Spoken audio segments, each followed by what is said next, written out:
Brewcast. I think we're on episode 10. Well, we'll check that. If not, welcome to the Brewcast. Episode. Whatever. Insert here. All right. So I guess let's just get right into it. Some beers that are back on right away that I'm pretty excited about are the Piggy Bank. Personally, I think it's one of the best batches we've ever done. It just really is popping right now. It's a really popular beer, so it'll go fast. So if you guys are listening to this, it's probably Thursday now, and you guys should get in here and get some of that Piggy Bank. It'll go real quick. I think we've mentioned it before, but it's worth mentioning again. Tree on the 3 is also back. That won't last long either. That goes quick. We try and brew it as often as we can, but it's a really big beer, so it's kind of hard. So yeah, you might get another one in January, February, but it's not guaranteed. So if it's one of your favorites, definitely recommend getting in and grabbing that before it's gone. And back after a brief hiatus is the Randy. Yep. So that's back on. If you missed that or you came in and it was off, come back in. We got a fresh batch of Randy on, tasting great. Yep. And then we got a couple kegs of Gingy left. So if that's one of your favorites, make sure you grab it before that one's gone. And that's kind of the super recent beer lineup that I got. But coming right around the corner is some original Stouticus. Yes. That'll be going into cans and on draft probably either today or tomorrow when this podcast comes out. So super good batch. Yeah. I really liked it. Those big beers, it's you're always waiting to see where your starting point is. And I thought it was real complex. The sample sat out a little bit, and I was like, went back and smelled it yesterday, and I was like, whoa, there's a lot of good aromatics.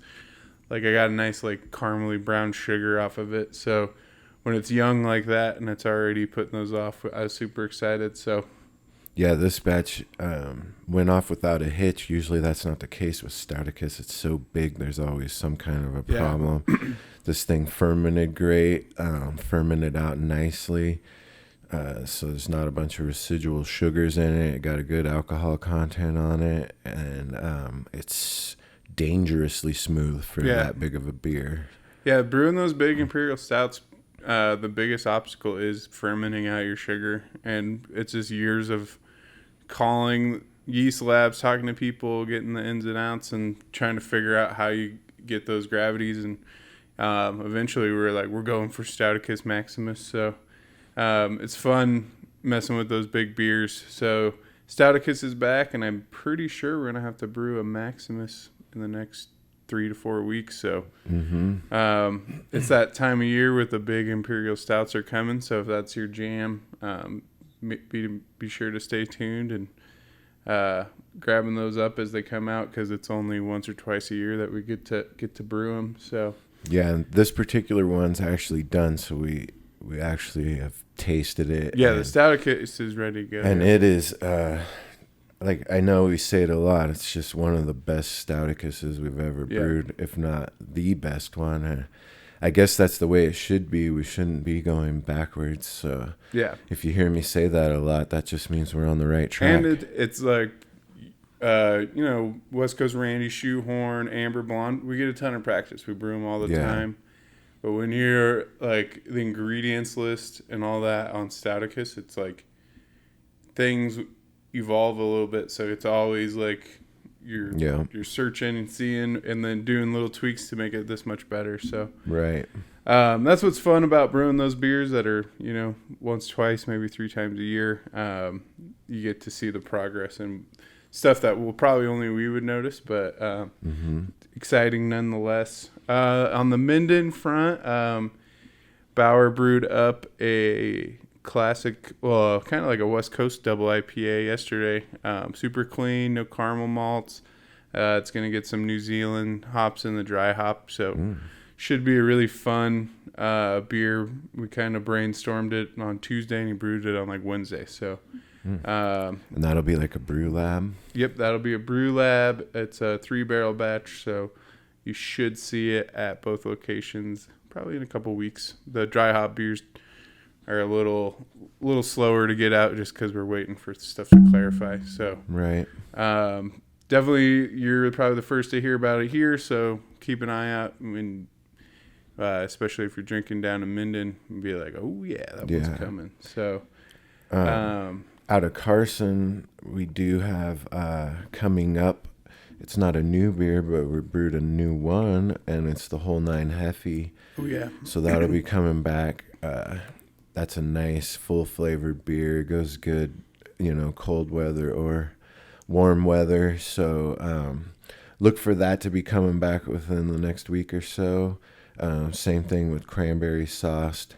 We're just had a little bit of a hard time getting fruit. We're having a hard time getting everything right now, as I'm sure you've been watching the news. It's just supply chain issues, so everything's behind and delayed. But we're expecting to be able to wrap that beer up here within the next couple of days and probably have it out in a week or so, hopefully. Yeah, on that front, if you're wondering where Cocoa Burrito's at, we are waiting for one of the ingredients is out till mid-December, and it's one of the key ingredients that we can't really sub. A grain, you can find something and it's fine, but it's one of the ingredients that we just can't replace and can't get right now. And so we're just waiting on those to get back in stock, and then you'll see the Cocoa Burritos make another rotation again. So if you're wondering where those are at, and that's one of your favorites, we know you guys want it, but we're just waiting. Like we said, supply chain on everything. So can only do what we can do. Yep. But it's kind of fun because then you have a spot for like a Whole Nine Hef or whatever. So just changing it up and rotating out some different beers for everyone and having fun with it. I got an email this morning, so by the time this is out, maybe the next day, we should have the hoodies, new zip-up hoodies. Oh, cool. And new long sleeve that should be on the way today during filming. He said he'll probably drop it off this morning. So right on. That was good news. It'll take a little while for his process to get them folded and putting it out, but we'll do a post on social media. So if you're looking for Christmas gifts, if you've been waiting for the new swag, our cold weather swag, we got a couple options coming your guys' way. So, yeah. And then I guess on the PPC news front, that's Proper Pint Club. For those of you that don't know, we're doing sign-ups, so get in there. They make great Christmas gifts for dad or for mom or whoever the beer drinker in your family is. And the other thing is that we did dial in on a beer. The winner was the Raspberry Imperial Stout, which has been brewed and is currently fermenting in a tank. Yep, got brewed last Friday. And I think we went ahead and dialed in on a date, or at least we're dialing in on a date. It's looking like a Friday. It's either 1 or 2 Fridays. So this month. Yep, this month. And so that'll be for the 2021 members.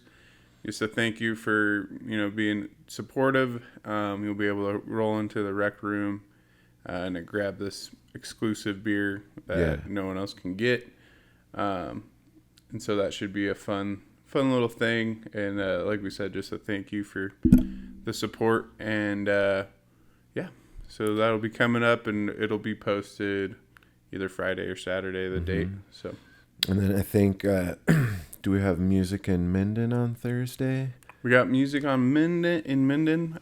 It's on my phone, the artist. We'll post it. Check out on social media, but that's every Thursday. Yeah. 6 to 8. Check it out. It's fun. It's kind of nice to just go in and grab a beer and have a little background music live. And all local, artists. So A lot of them are doing doing full-time work, and then this is something they do for fun. So yeah, get out and support those guys too. yeah, for sure. All local people, all cool people. So we're getting a nice rotation with that going, and it's every week, Tuesdays in Carson, Thursdays in Minden. There is, we just booked, I wish I wrote this down. There's a 2 sip and paint things, one for Minden, one for Carson. I think the Minden one was like 3 spots left, and that was like 2 days ago, so that one might be full. But the Carson, she said there's 10 spots left, and you'll be seeing a post on that. I think it's the Thursday before Christmas. And but we'll be doing a post soon because obviously it's booking up quick. Yeah, so she did some cool winter paintings, and so the Carson one will be in the rec room. If it goes good, it might be a perfect thing where we have these nights, and it just gives people something to do, interaction, and then have a couple pints. So excited. Look out for that. That's coming up and looking fun. So right on. And then I don't know. I think that's about it on Shoe Tree. Yeah. On the Shoe Tree front. Kind of a little bit of an exciting update on the 10 Gallon Spores front, which is our gourmet mushroom company that's not really a company yet. We're still doing a lot of experimentation. The idea is that we're going to grow mushrooms, gourmet mushrooms, off of the spent grain that we produce in the brewery. If you've been following along, we've been doing a lot of different experiments. Mostly the key has been kind of dialing in on the moisture content to make those mycelium spores happy, and we're finally getting some headway on that front, and we've begun testing the fruiting stage of this. So we've inoculated the substrate, which is just like the not the soil, but if it was a garden, it would be like the soil that these are growing in. And essentially it's there to provide moisture for the mushrooms. And then you put it on a lighting schedule, and you expose it to humidity and air, and they begin to fruit.